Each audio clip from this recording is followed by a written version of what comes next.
High, welcome to my YouTube channel. আজকে আমরা West Bengal food এসআইয়ের 16 ও 17 তারিখ পরীক্ষার যে এক্সপেক্টেড কাট আপ থাকতে পারে বা যে সেফ স্কোর থাকতে পারে সেই সম্পর্কে আলোচনা করব। ভিডিওটি শুরু করার আগে তোমাদের কাছে আমি একটাই রিকোয়েস্ট করব, যারা এখনও আমার চ্যানেলটি সাবস্ক্রাইব করোনি দয়া করে আমার চ্যানেলটি সাবস্ক্রাইব করো এবং পাশে থাকা বেল আইকনটি অবশ্যই প্রেস করো। তো চলো শুরু করা যাক আজকের ভিডিও। দেখো, প্রথমে আমরা দেখে নেব যে কোনো পরীক্ষার কাট আপ কোন কোন বিষয়ের উপর নির্ভর করে। প্রথমত কাট আপ নির্ভর করে ভ্যাকান্সির উপর।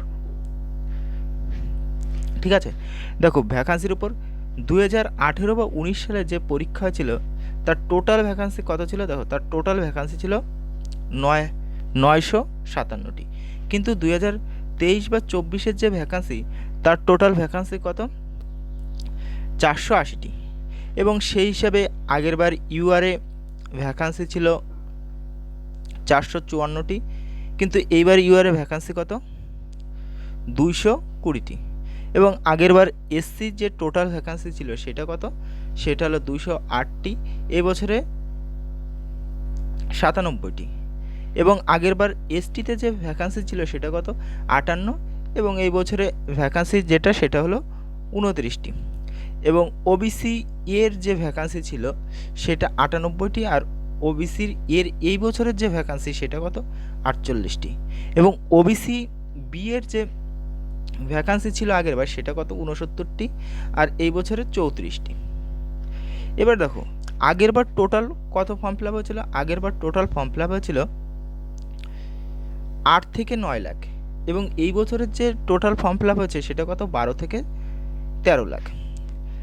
কিন্তু কোশ্চেন লেভেল আগেরবার কী ছিল? কোশ্চেন লেভেল আগেরবার ইজি ছিল, কিন্তু এই বছরে এখন আমরা পরীক্ষা হয়নি আমাদের, তাই আমরা বলতে পারবো না পরীক্ষার কোশ্চেন লেভেল কেমন হবে।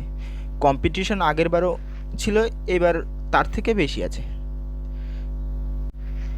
এবার দেখো আগেরবার ইন্টারভিউয়ের জন্য যে কাট আপ গেছিলো সেটা কত ছিল? ইউআরএ কত ছিল? ইউআরএ প্রায় 80 কিন্তু কাট আপ ছিল ইউআরএ, এবং এসসিতে 76, এসটিতে 60, ওবিসি এর যে কাট আপ ছিল আগেরবার সেটা 75, এবং ওবিসি বি যেটা ছিল সেটাও 75, এক্স সার্ভিসম্যান যেটা ছিল সেটা 53, আর এমএসপি যে ভ্যাকান্সি যে কাট আপ ছিল সেটা কত ছিল? প্রায় 59। এবং ফাইনাল যে কাট আপ ছিল 2019 সালে সেটা কত?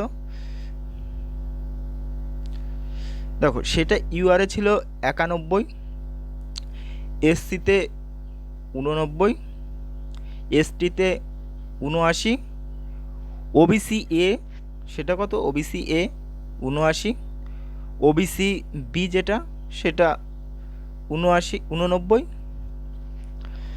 আর এক্স সার্ভিসম্যানে 63, আর এক্স সার্ভিসম্যান এসসি যেটা সেটা 55, আর এমএসপি যেটা সেটা প্রায় 74। ঠিক আছে, এইবার দেখো এই পরীক্ষায় স্কোর কত করা যায়। তো এই পরীক্ষায় টোটাল ম্যাথ থাকে, মানে অঙ্ক থাকে 50টি, যেখান থেকে কিন্তু আমরা ইজিলি 45 থেকে 48টি করতে পারি। এবং জিকে থাকে বা জিএস থাকে কয়টি? 50টি, যেখান থেকে আমরা কিন্তু 30 থেকে 35টা প্রশ্নের উত্তর ইজিলি করতে পারি। তা সেই হিসাবে এই বছরে কত কাট আপ যেতে পারে সেইটা আমরা দেখে নেব। দেখো সেই হিসাবে 2024 সালে এক্সপেক্টেড কাট আপ বা সেফ স্কোর যেটা থাকতে পারে সেটা আমার মতে ইউআরএ কত থাকতে পারে? ইউআরএ 85 থেকে 88, এসসিদের 79 থেকে 82, এসটিদের 62 থেকে 65, ওবিসি এ যারা তাদের এক্সপেক্টেড যে কাট আপ বা সেফ স্কোর যেটা হতে পারে সেটা হলো 78 থেকে 81, ওবিসি বিদের কত? ওবিসি বিদের 79 থেকে 83, এক্স সার্ভিসম্যান যারা তাদের 57 থেকে 60 এবং এমএসপি যাদের তাদের 61 থেকে 63। এইটা হলো এক্সপেক্টেড কাট আপ।